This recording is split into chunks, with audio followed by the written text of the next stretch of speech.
اور نیا طریقہ علاج دنیا میں متعارف کروایا. اور لوگوں کے لیے ایک نیا طریقہ علاج کو ہضم کرنا بڑا مشکل تھا. ٹھیک ہے. کہ روایتی معالجین کے ہوتے ہوئے ایک نیا طریقہ علاج متعارف ہو گیا. لیکن ڈاکٹر ہانیمن نے تمام تر مخالفت کو بڑی کھندہ پیشانی سے اس کا سامنا کیا، فیس کیا، اور ہر اعتراض کا مدلل جواب دیتے رہے. صحیح. اسی دوران وہ تحقیق کے کام میں آگے بڑھتے رہے. صحیح. اور 1790 سے لے کے 1796 تک اسی طرح مخالفت کا سلسلہ بھی جاری رہا اور تحقیق کا سلسلہ بھی جاری رہا. ٹھیک ہے. اسی دوران جب انہوں نے اس فلسفے کو عام کیا ہومیوپیتھک کا، تو میڈیکل کے بہت سے طلبہ رضاکارانہ طور پہ آگے ان سے مل گئے. ٹھیک ہے. اور ایک نئی پیتھی کو انہوں نے اپنانا شروع کیا. اور ڈاکٹر ہانیمن آہستہ آہستہ چلتے ہوئے 1810 میں انہوں نے اس قانون کو، ہومیوپیتھی کو باقاعدہ طور پہ منوانے میں کامیاب ہو گئے. صحیح. اور 1812 میں لیپزگ یونیورسٹی میں اس کو باقاعدہ ایک سبجیکٹ کے طور پہ پڑھانا شروع کیا. ایک نئی پیتھی دنیا میں ظہور پذیر ہو چکی تھی. اب فرق یہ تھا کہ جہاں ہانیمن پہلے خود سے سارے معاملات کو فیس کر رہے تھے، اب ان کے جانشین بھی پیدا ہونا شروع ہو گئے.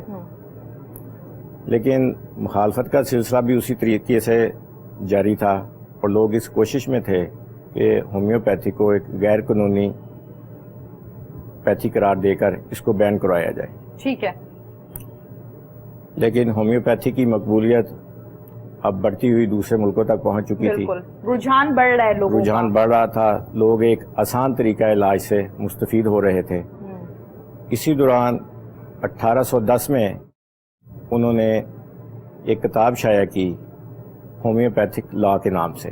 ٹھیک ہے. جس میں ہومیوپیتھی کے قوانین واضح کیے گئے.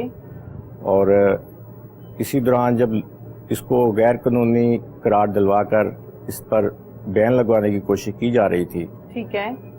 تو آسٹریا کے پرنس شیزان برگ کو ڈاکٹر ہانیمن نے کامیاب علاج کیا.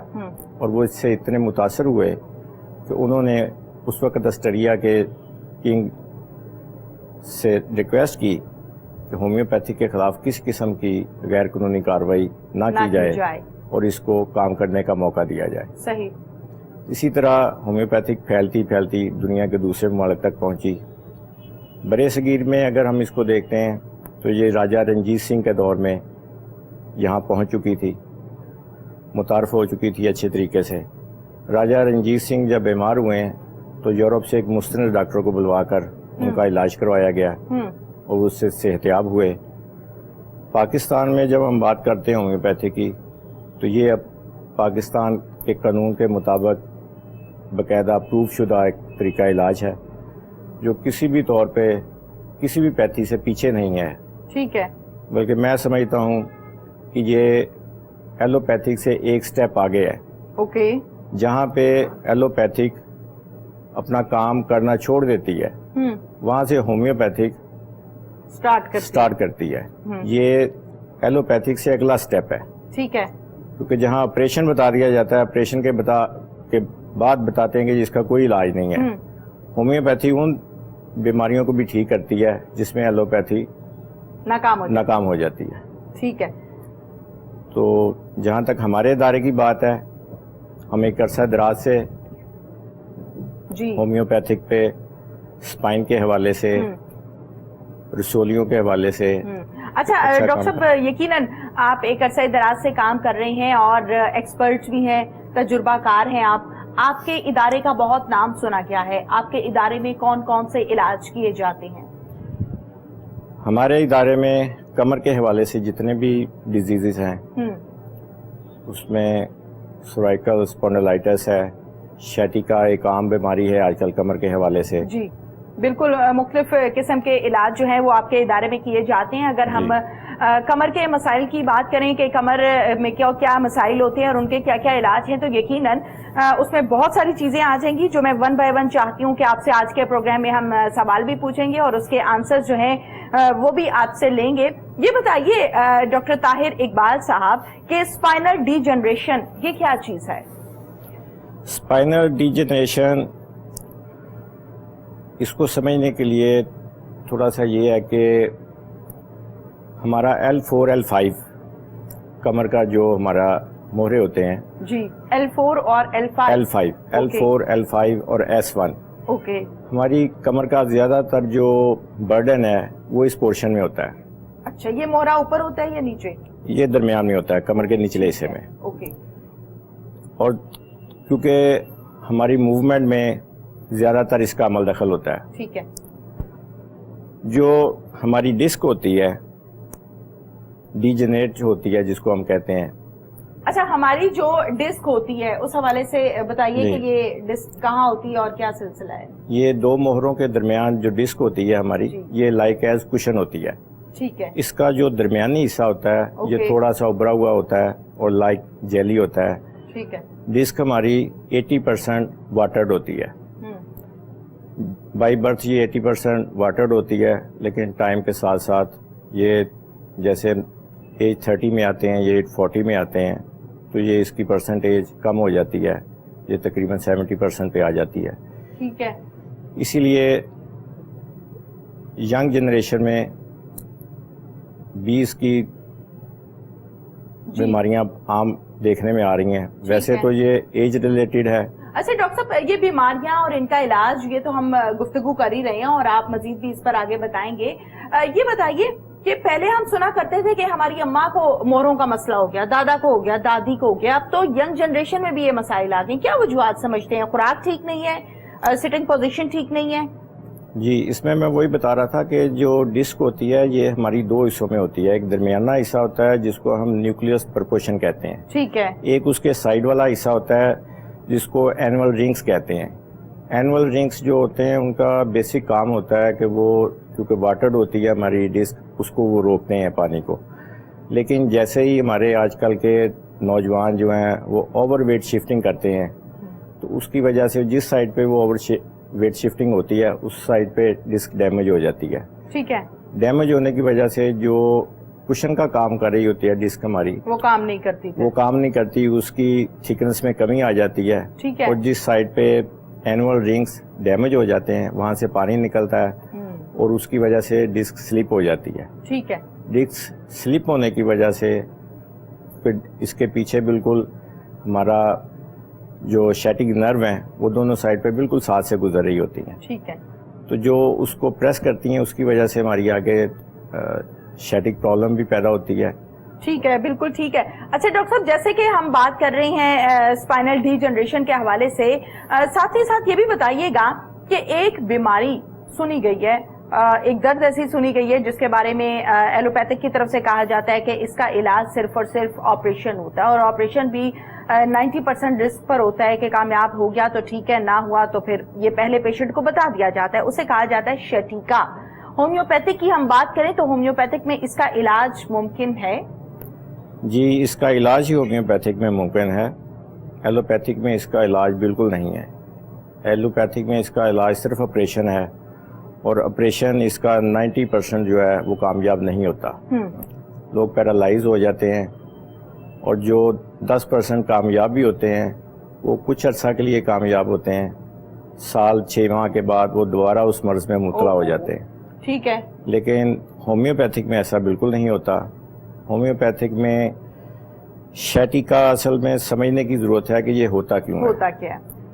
یہ ہمارے کمر کے نچلے حصے سے نرو گزرتی ہے جو ہماری بٹک سے ہوتے ہوئے ٹانگ کی پچھلی حصوں میں گزرتی ہوئی پاؤں تک آتی ہے. ٹھیک ہے. ڈسک جب سلپ ہو جاتی ہے تو اس کا برڈن آتا ہے شیٹک نرو کے اوپر. اوکے. شیٹک نرو جب کھنچتی ہے اس میں سٹریس آتا ہے تو وہ ٹانگ میں اس کا سن پن آ جاتا ہے. بالکل, جب پیشنٹ بتا رہا ہوتا ہے کہ ٹانگ سن ہو رہی ہے, سوئیاں چبھ رہی ہیں, سویلنگ ہو رہی ہے, ٹنگلنگ آ جاتی ہے, چلنے میں دشواری ہوتی ہے, بیٹھنے میں دشواری ہوتی ہے, تو اس کا علاج صرف ہومیوپیتھک میں ہے. بغیر آپریشن اس کا علاج کرتے ہیں اور کامیاب علاج ہے. جبکہ ایلوپیتھی میں اس کا علاج نہیں ہے. آپریٹ تو کر دیتے ہیں لیکن 5 سے 6 ماہ تک لوگ ویسے ہی اس میں بیڈ ریسٹ پہ چلے جاتے ہیں. اور ہومیوپیتھک میں ساتھ ساتھ علاج ہوتا ہے اور ساتھ ساتھ بندہ ایکٹیویٹ ہو جاتا ہے. ٹھیک ہے. اس میں تھوڑا سا یہ ہے کہ جو لوگ 90% میں سمجھتا ہوں کہ ہومیوپیتھک میں یہ کیوریبل ہے. جو ہومیوپیتھک سے اس ڈیزیز میں کامیاب نہیں ہوتے لوگ, اس کی وجہ یہ ہے کہ لوگ سیلف میڈیکیشن کرتے ہیں. بالکل. یا ڈاکٹر کی یا ڈاکٹرز کی ہدایات کے مطابق عمل نہیں کرتے. جب انہیں یہ بتایا جاتا ہے کہ آپ نے 5 سے 6 ماہ تک علاج کرنا ہے, تو وہ 1 یا 1.5 ماہ کے دوران علاج کروانے کے بعد اپنی مرضی سے چھوڑ دیتے ہیں, کیونکہ انہیں تھوڑا سا ریلیف مل جاتا ہے, وہ سمجھتے ہیں ہم ٹھیک ہو گئے ہیں. حالانکہ وہ افیکٹ آف ڈیزیز ٹھیک ہوتی ہے, ڈیزیز اپنی جگہ پہ موجود ہوتی ہے.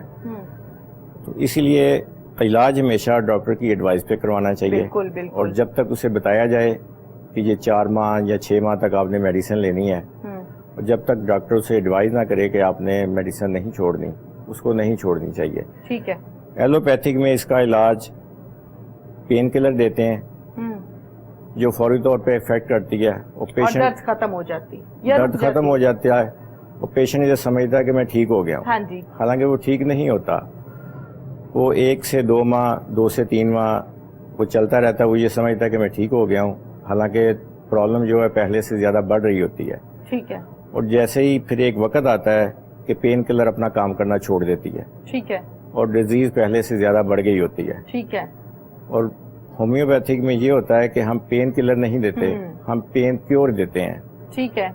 مریض جتنا عرصہ میڈیسن کھاتا ہے, اس کی اصل جو ڈیزیز ہوتی ہے, جو ڈسک سلپ ہوتی ہے, ہم نے اس کو فوکس کیا ہوتا ہے. ٹھیک ہے. وہ جتنا بھی ٹھیک ہوتا ہے وہ پرماننٹ بیسس پہ ٹھیک ہو رہا ہوتا ہے. بالکل بالکل. جڑ سے پکڑتے ہیں. جڑ سے پکڑتے ہیں. ٹھیک ہے. اور ہومیوپیتھک, اسی لیے میں کہہ رہا تھا سٹارٹ میں جو میں نے آپ کو بات کہی ہے کہ ایلوپیتھک سے اگلی سٹیج ہے, کیونکہ کمر کا علاج ایلوپیتھک میں نہیں ہے. ٹھیک ہے. اور ہومیوپیتھک میں لوگ اس سے کیور ہو رہے ہیں اور صحتیاب ہو رہے ہیں, مسائل صحتیاب لوگوں ہو کے حل ہو رہے رہے ہیں. ہیں. اور زیادہ اب لوگ, یہ بیماری اتنی زیادہ ہو گئی ہے کہ ہر 10 میں سے 4 لوگ اس کا شکار ہیں. اچھا مجھے یہ بتائیے ڈاکٹر طاہر اقبال, جیسے کہ شٹیکا کے حوالے سے بڑی ڈیٹیل کے ساتھ آپ نے بتایا کہ کہاں سے وین چلتی ہے, کہاں تک پہنچتی ہے, کیا فیلنگز آتی ہیں پیشنٹ کو, ساتھ ہی ساتھ یہ بھی بتائیے کہ اکثر لوگوں کو میں نے یہ کہتے ہوئے بھی سنا ہے کہ شٹیکا میں اکثر اوقات وزن پڑ جائے ٹانگ پر یا آپ گر جائیں تو بھی شٹیکا ہو جاتی ہے, یہ باتیں درست ہیں؟ یہ باتیں درست ہیں. اوور ویٹ جب آپ کرتے ہیں, اوور ویٹ شفٹنگ کرتے ہیں, جیسے عورتیں گھروں میں کام کر رہی ہیں, یہ ایک دم سے بیماری پیدا نہیں ہوتی. جیسے اوور ویٹ سے کیا مراد ہے؟ مطلب جتنا آپ وزن اٹھا سکتی ہیں اس سے بڑھ کے آپ بہادری دکھائیں تو بہادری دکھانے کی کوشش کریں, یا بیماری اصل میں جسم میں آ چکی ہوتی ہے لیکن یہ ٹائم ٹیکنگ ہوتی ہے. جیسے ہماری ڈسک جو ہے, جب اس میں پانی کم ہو جاتا ہے, جی ڈی ہائیڈریشن ہو جاتا ہے. آپ نے جب ہم MRI دیکھتے ہیں تو اس میں ایک لفظ لکھا ہوتا ہے ڈی ہائیڈریشن. ڈی ہائیڈریشن پانی کی کمی کی وجہ سے ہوتا ہے. جب ڈسک میں پانی کی کمی واقع ہو جاتی ہے تو جو اس کا نیوکلیس پرپورشن ہوتا ہے اس میں پانی کم ہوتا ہے, اور ڈسک کا جب ہم اوور ویٹ اس کو کرتے ہیں یا بائک پہ جاتے ہوئے کہیں جھٹکا لگ جاتا ہے تو جس سائڈ پہ وزن آتا ہے اس سائڈ پہ اینول رنگز ڈیمیج کر جاتے ہیں. اینول رنگز جب ڈیمیج کر جاتے ہیں تو اس وجہ سے جو یہ ہوتا ہے لائک ایز کشن ہمارے موڑوں کے درمیان جو ڈسک ہوتی ہے, ٹھیک ہے, اس کی جب تھکنس کم ہو جاتی ہے تو اس کی وجہ سے یہ پرابلم جلدی آ جاتی ہے کہ موہرے آپس میں گھسنا شروع ہو جاتے ہیں. ٹھیک ہے. اور اسی دوران جب پتہ نہیں چلتا کہ ہمارے جسم میں ڈی ہائیڈریشن ہو چکی ہے تو عورتیں گھر میں کام کرتے ہوئے کسی چیز کو ہلکا سا زیادہ ضرورت سے زیادہ پش کرتی ہیں, یا جو لڑکے باڈی بلڈنگ وغیرہ کرتے ہیں وہ زیادہ ویٹ اٹھاتے ہیں, اس کی وجہ سے کیونکہ پرابلم پہلے سے آ رہی ہوتی ہے, وہ سمجھتے ہیں کہ ایک دم سے ہمیں پرابلم آئی ہے, حالانکہ یہ ایک دم سے نہیں آتی. ٹھیک ہے, پرابلم بیچ میں چل رہی ہے. یعنی وہ پیشنٹ جن کو شٹیکا ہے ان کے لیے خوشخبری یہ ہے کہ ہومیوپیتھک میں اس کا علاج ممکن ہے. جی الحمدللہ, یہ ختم ہو جائے گا, ٹھیک ہو جائے گا 100%. زبردست ہو گیا. ڈاکٹر طاہر اقبال کی طرف سے بڑی اچھی خبر آئی ہے. اچھا یہ بتائیے ڈاکٹر طاہر اقبال صاحب کہ شٹیکا کا جو علاج ہے, اگر میں آپ سے یہ جاننا چاہوں کہ اس کا کتنا دورانیہ, یعنی ایک پیشنٹ ہے اس کو شٹیکا ہے, وہ آپ کے پاس آیا ہے, اب آپ نے اس کا ٹریٹمنٹ سٹارٹ کر دیا ہے, اس ٹریٹمنٹ کے لیے آپ کو چند ماہ درکار ہیں یا چند سال درکار ہیں یا چند ہفتے درکار ہیں؟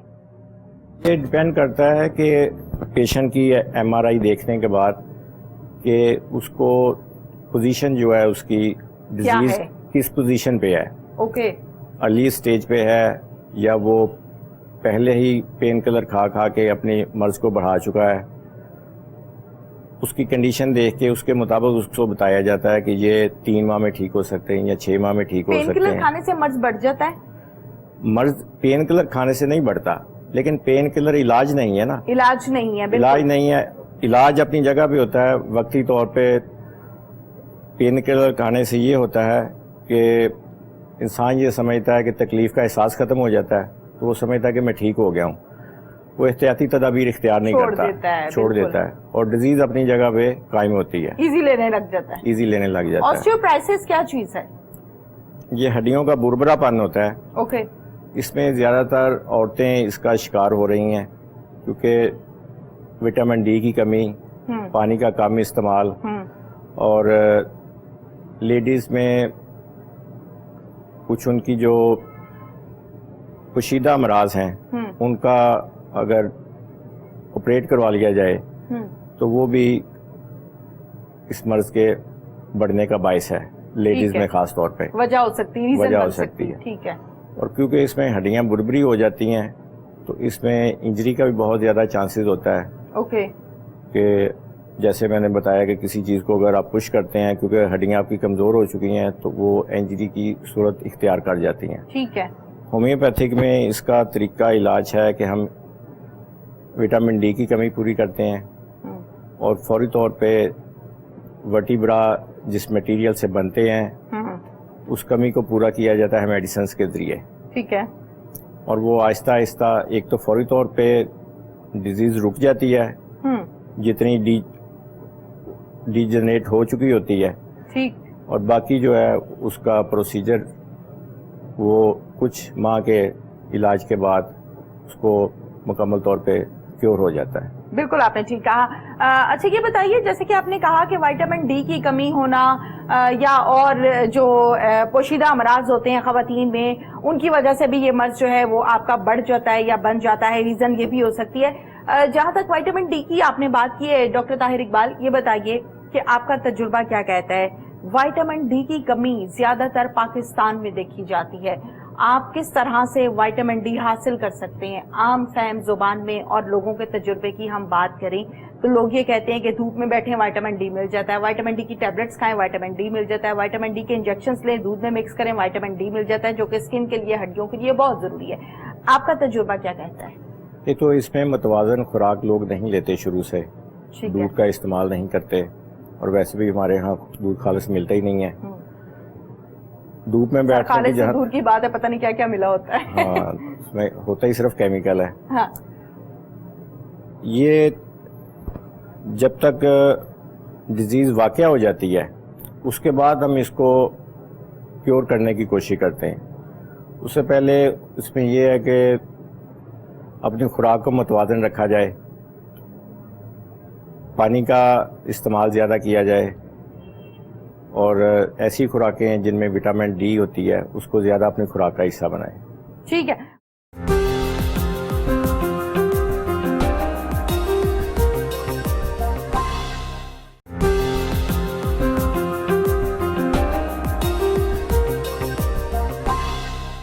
یہ بتائیے ڈاکٹر طاہر اقبال کہ سروائیکل اسپونڈلائٹس یہ کون سی بیماری ہے؟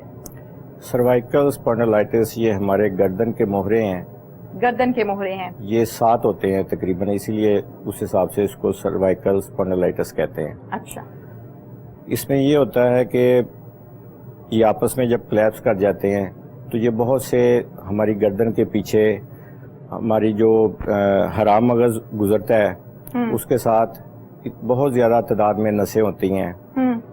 وہ اگر دب جائیں کسی جگہ پہ تو وہ گردن میں درد آتا ہے, گردن سے درد ہمارے کندھے میں آتا ہے, کندھے سے کمر میں جاتا ہے, کمر کے اوپرلے پورشن میں آتا ہے, فرنٹ سائڈ پہ بھی آتا ہے, اور ہاتھ سون ہونا شروع ہو جاتے ہیں, سوئیاں سی چبھنے لگتی ہیں. ٹھیک ہے. تو اس کی مین وجہ یہی ہے کہ جو لوگ لیٹ کا ٹی وی دیکھتے ہیں صوفے کے اوپر, یا 6-7 کشن رکھ لیتے ہیں, یا گھروں میں خواتین جب کام کر رہی ہیں تو کام کرنے کی طرح سبزی کاٹ رہی ہیں یا کوئی کام کر رہی ہیں تو ساتھ موبائل جہاں گردن میں اور کان کے ساتھ لگا کے پیکج لگا ہوتا ہے وہ ایک ایک گھنٹہ باتیں کرتی ہیں، تو اس وجہ سے پتہ نہیں چلتا انہیں وقتی طور پہ، لیکن ایک غلط پورشن میں مکمل سٹنگ پوزیشن اگر آپ کی پراپر نہیں ہے تو پھر آپ کو یہ مسئلہ ہو سکتا ہے۔ اچھا یہ بتائیے ڈاکٹر طاہر اقبال، جیسے کہ گردن کے مہروں کے حوالے سے ہم بات کر رہے ہیں، اس کی ایک وجہ کیا یہ بھی ہو سکتی ہے کہ جو لوگ سوتے ہوئے بڑا تکیہ یوز کرتے ہیں؟ میں نے وہی بتایا نا کہ لوگ ایک سے زیادہ تکیے استعمال کرتے ہیں، گردن مسلسل ایک سائڈ پہ ان کی رہتی ہے اور ایک سائڈ پہ ڈسک جو ہے وہ دب رہی ہوتی ہے ان کی، ہاں جی، تو وہ مسلسل ایک ہی انداز میں لیٹنا یا ایک ہی جو ہیبٹ جو ڈیولپ ہو جاتی ہے وہ اس مسئلے کا بنیاد بن جاتی ہے۔ جب بات کا موٹر سائیکل پہ جاتے ہوئے بھی کسی بڑے کھڈے میں انسان لگتا ہے تو وہ جھٹکا گردن میں لگتا ہے، فوری طور پہ محسوس نہیں ہوتا لیکن وہ آہستہ آہستہ ٹیشوز ڈیمیج ہو جاتے ہیں اور وہ گردن میں درد آنا شروع ہو جاتا ہے، چکر آنا شروع ہو جاتا ہے، انسان تھوڑی دیر نیچے کی طرف دیکھتا ہے تو اس کا سر گھومنے لگتا ہے۔ یا کچھ لوگ کمپیوٹر پہ کام کرتے ہیں یا آفیسز میں کام کرتے ہیں تو کافی گھنٹے وہ اس طرح سے جھک کے کام کرتے ہیں، وہ بھی اس کی ایک ریزن بنتی ہے۔ ٹھیک ہے، ہومیوپیتھک طریقہ علاج میں ہم اس کی بات کرتے ہیں تو آپریشن اس کا علاج نہیں ہے، آپریشن سے بہت سے مسائل پیدا ہوتے ہیں اور مسائل ہو جاتے ہیں۔ نیک کالر لوگ لگا لیتے ہیں لیکن وہ وقتی آرام کے لیے ہوتا ہے، اور پین کلر لیتے ہیں لیکن پھر جب پین کلر ایک وقت آتا ہے کہ جسم اس کا عادی ہو جاتا ہے، پین کلر لینے سے بھی مسئلہ حل نہیں ہوتا۔ ہومیوپیتھک میڈیسن ایسی کامیاب دوائیں ہیں کہ جو اس مرض کو جڑ سے ختم کر دیتی ہیں۔ ٹھیک ہے، کالر لگانے کی بھی ضرورت نہیں رہتی لیکن علاج مسلسل کروانے سے اس سے یہ مسئلہ حل ہو جاتا ہے۔ ٹھیک ہے، اچھا یہ بتائیے جیسے کہ ہم گردن کے مہروں کے مسائل کے حوالے سے بات کر رہے ہیں، اکثر اوقات یہ ایشو نارملی دیکھا گیا ہے بہت سارے لوگوں میں کہ آپ کی گردن میں، آپ کے شولڈرز میں برننگ ہونا سٹارٹ ہو جاتی ہے، جلن محسوس کرتا ہے پیشنٹ، وہ کیا چیز ہوتی ہے؟ وہ جلن یہی ہوتی ہے نا کہ جو ٹیشوز ہمارے ہوتے ہیں وہ ہماری ڈسک کے نیچے آ جاتے ہیں، ڈسک سلپ کر جاتی ہے گردن کے مہروں کی، ٹھیک ہے، تو اس پہ پریشر آ جاتا ہے، ٹھیک ہے، اور وہی نروز جو ہوتی ہیں وہ ہمارے بازو میں آتی ہیں، ٹھیک ہے، بلڈ سرکولیشن پراپر نہیں رہتی، جی، جب بلڈ سرکولیشن پراپر نہیں رہے گی ٹھیک ہے، تو اس میں سون پان آنا شروع ہو جائے گا، ٹھیک ہے، اور سون پان آئے گا تو پھر وہ برننگ بھی ہوگی، اور جس طرح سے کیڑیاں سی رینگتی ہیں ہاتھوں کی انگلیوں میں اور ہاتھ میں وہ محسوس ہوتا ہے۔ ٹھیک ہے، بالکل ٹھیک ہے۔ آپ نے جیسے کہ کہا کہ ٹیشوز جو ہیں وہ ڈسک کے نیچے آ جاتے ہیں یا ان پر دباؤ ہوتا ہے تو پھر اس طرح کی پیشنٹ فیلنگز بتاتا ہے کہ جلن ہو رہی ہے، پرابلم ہو رہی ہے، ڈاکٹر صاحب کچھ ہی دیر کے ریسٹ کے بعد وہ ٹھیک بھی ہو جاتا ہے، تو کیا وہ ڈسک واپس ٹھیک ہو جاتی ہے، ٹیشوز واپس ٹھیک ہو جاتے ہیں، یا اکثر اوقات صرف اور صرف تھکاوٹ بھی اس کی ایک مین وجہ ہو سکتی ہے؟ کیونکہ آج کل ہم ڈیوٹی آرز کی بات کریں، کام کاج کی بات کریں تو لوگ پہلے کی نسبت بہت زیادہ مصروف ہو گئے ہیں، ایکٹیو ہو کے اگر آپ اپنے پی سی پہ بیٹھے ہوئے ہیں کنٹینیوسلی تو obviously آپ کی گردن دکھے گی، اب آپ 3 گھنٹے سے موبائل یوز کر رہے ہیں ڈبل تکیہ رکھ کے تو بھی آپ کی گردن دکھے گی، سوتے ہوئے آپ ڈبل تکیہ یوز کر رہے ہیں تو بھی آپ کی گردن میں برننگ تو ہوگی، لیکن سٹریس سے بھی اکثر اوقات برننگ ہوتی ہے۔ جی بالکل آپ نے صحیح کہا، سٹریس جو ہوتا ہے وہ اس میں ڈپریشن کی وجہ سے بھی لوگوں کے گردن میں درد آتی ہے، برننگ ہوتی ہے نا، برننگ ہوتی ہے، اوکے، تو یہ مختلف عوامل ہیں جن سے مل کے پرابلمس پیدا ہوتی ہے۔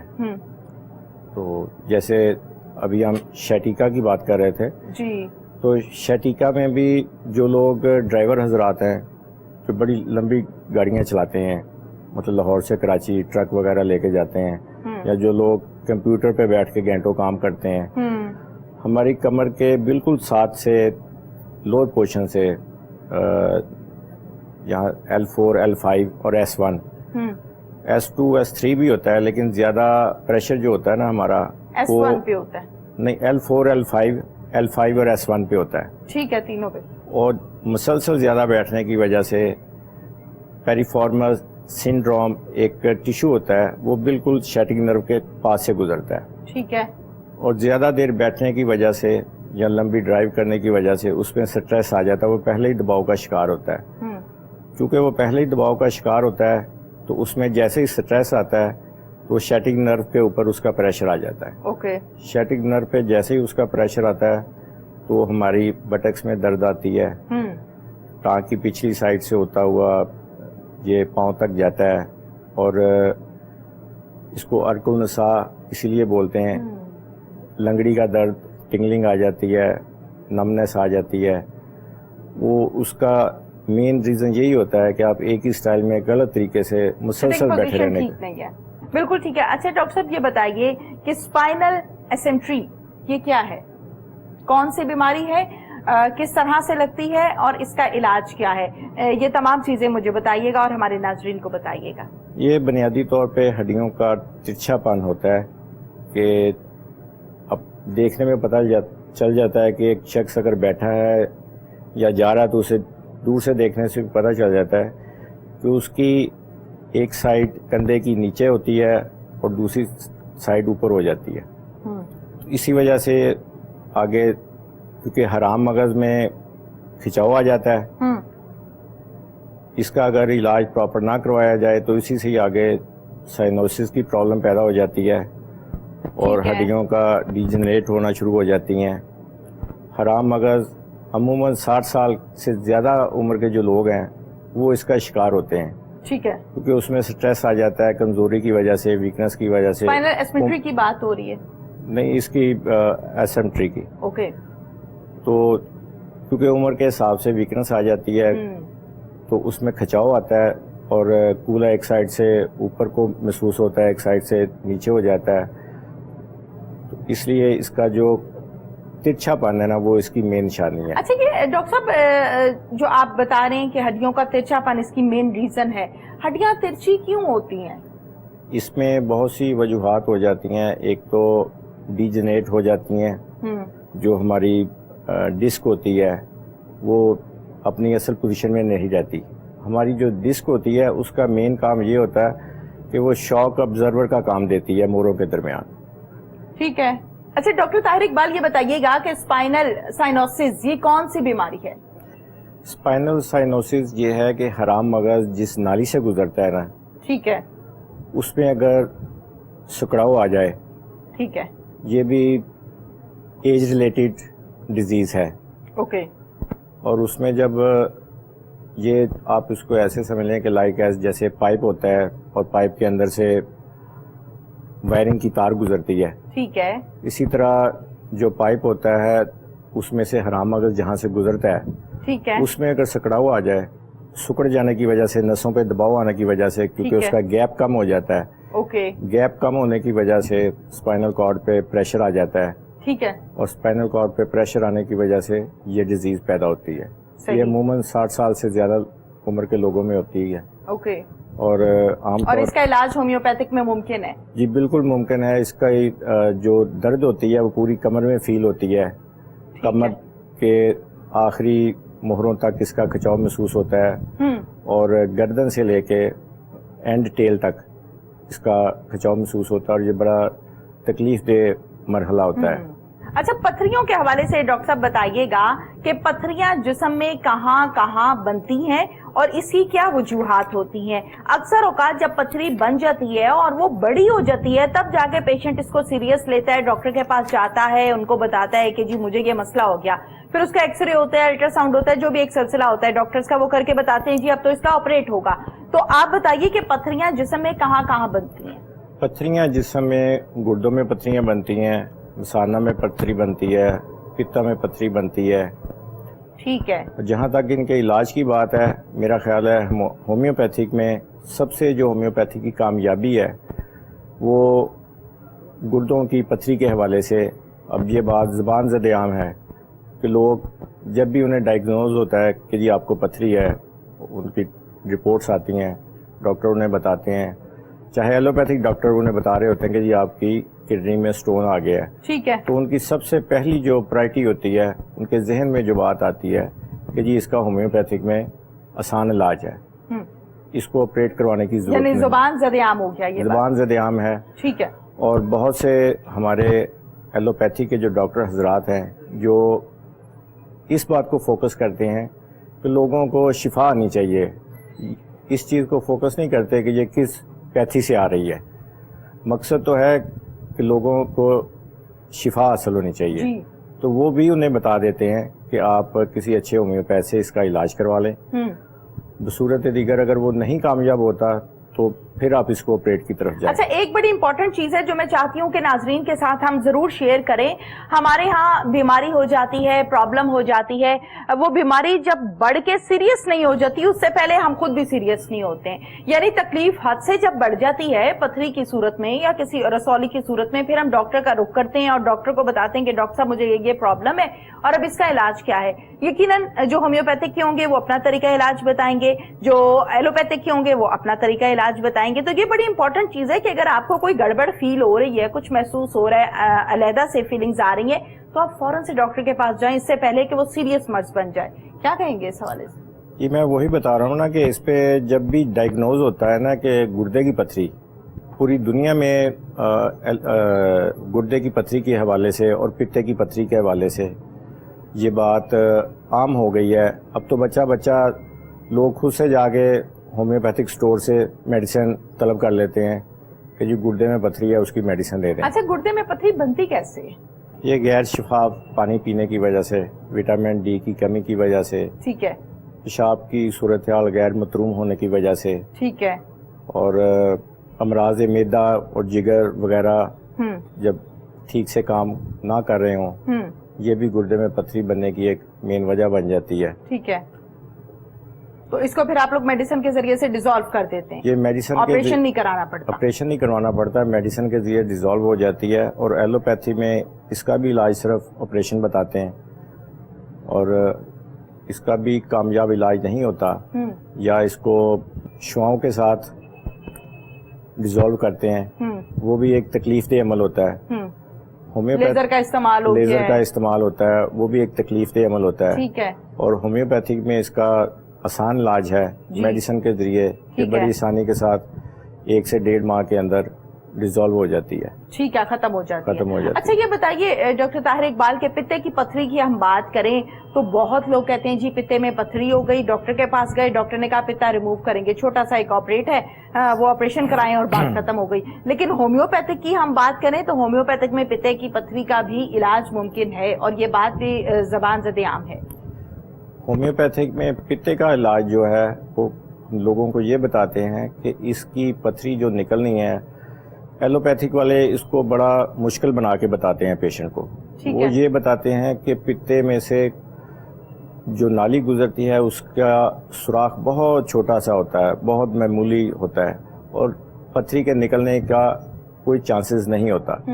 گردے میں تو ایلوپیتھک والے بھی اس بات کو مانتے ہیں کہ یہ پیشاب کے راستے نکل جاتی ہے. ٹھیک ہے. پتے کا وہ اس طریقے سے لوگوں کو بتا دیتے ہیں کہ پیشنٹ کے ذہن میں یہ بات بیٹھ جاتی ہے کہ پتے میں سے پتھری نکلنے کا راستہ کوئی نہیں ہے، ممکن ہی نہیں ہے. ممکن ہی نہیں ہے. لیکن پتے کی پتھری اس طرح سے نہیں ہوتی جس طرح گردے کی پتھری ہوتی ہے. ٹھیک ہے. یہ 75% جو ہے وہ کولیسٹرول سے بنی ہوتی ہے اور 25% سفرا سے بنتی ہے. یہ میڈیسن سے اس طرح سے ڈیزالو ہو جاتی ہے کہ یہ اس پانی کی شکل اختیار کر لیتی ہے. ٹھیک ہے. اور یہ ڈیزالو ہو جاتی ہے بڑی آسانی سے. اگر اس کا آپریشن کروا لیا جائے تو اس سے ایسے مسائل پیدا ہوتے ہیں، یرقان ہو جاتا ہے، خوراک مسلسل. اس کا پتے کا کام ہی یہ ہے کہ اس میں سے ڈراپس گرتے ہیں جو ہماری خوراک کو ہضم کرتے ہیں. اگر پتا ہی نکال دیا جائے تو خوراک کے ہاضمے میں بھی پرابلم ہوتی ہے اور پراپر نہیں ہو سکتی، تو مستقل طور پہ میڈیسن کھانی پڑتی ہے. پھر لوگ گیسز کا شکار ہوتے ہیں اور اس کے ساتھ جگر بھی افیکٹڈ ہو جاتا ہے. ٹھیک ہے. اچھا مجھے یہ بتائیے گا کہ پتے کی پتھری کا علاج ہومیوپیتھک میں جناب بالکل ممکن ہے. پتھری بنتی کیوں ہے؟ وہ بھی خوراک کی وجہ ہے؟ ایک مرتبہ وہ ذرا ریپیٹ کر دیں ہمارے ناظرین کے لیے. میں نے ابھی جیسے آپ کو بتایا کہ پتے میں جو پتھری بنتی ہے وہ کولیسٹرول سے بنتی ہے. کولیسٹرول سے؟ بناسپتی گھی کی وجہ سے بنتی ہے، سفرا کی وجہ سے بنتی ہے. لیکن 75% جو ہے وہ کولیسٹرول سے بنتی ہے پتے کی پتھری. ٹھیک ہے. اچھا رسولیاں، اکثر اوقات یہ سنا کیا ہے کہ یوٹرس میں رسولی ہو گئی، ڈاکٹر کے پاس گئے، ڈاکٹر نے کہا کہ بھائی یہ تو اب آپریٹ ہی ہوگا. آپریٹ بھی ہو جاتا ہے، 5-6 ماہ بعد، سال بعد وہ دوبارہ سے بن جاتی ہیں. جب دوبارہ ڈاکٹر کے پاس جاتے ہیں کہ ڈاکٹر صاحب اس کا تو ہم نے آپریٹ کرایا تھا، یہ پھر سے رسولی بن گئی، تو ڈاکٹر صاحب بتا رہے ہوتے ہیں یہ تو جڑوں والی تھی. یہ روٹس والی تھی اس لیے یہ دوبارہ سے بن گئی ہے. پھر اس کا کیا علاج ہوتا ہے ڈاکٹر صاحب؟ اس کا علاج یہ ہے کہ یوٹرس ہی ریموو کر دیتے ہیں، جو کہ ایک بڑی خطرناک سی بات ہے. آپ کیا سمجھتے ہیں کہ رسولیوں کا علاج ممکن ہے؟ یہ تو ہم نے پتھری کی بات کی ہے نا، رسولی کا علاج ممکن ہے؟ رسولی کا علاج بالکل ممکن ہے. اور ویری گڈ.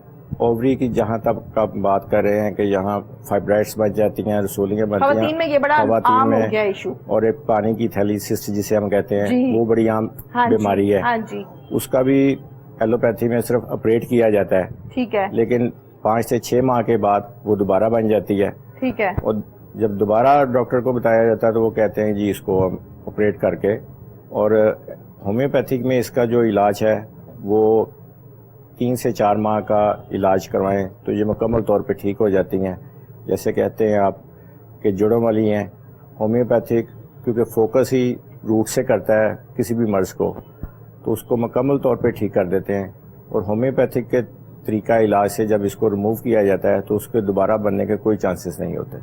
ٹھیک ہے، بالکل ٹھیک ہے. اچھا ڈاکٹر صاحب یہ بتائیے کہ جیسے کہ کمر کے مختلف امراض کا علاج آپ کرتے ہیں اور تسلی بخش علاج کرتے ہیں اور آپ کے پیشنٹ ہسٹری سے آپ کو یاد بھی رکھتے ہیں، وہ کون کون سی خوراکیں ہیں جو ہمیں آج کل استعمال کرنی چاہیے جس سے ہماری کمر میں پرابلمز ہی نہ ہو، ہمارے بہروں میں پرابلمز نہ ہو، ہڈیاں نہ بھریں؟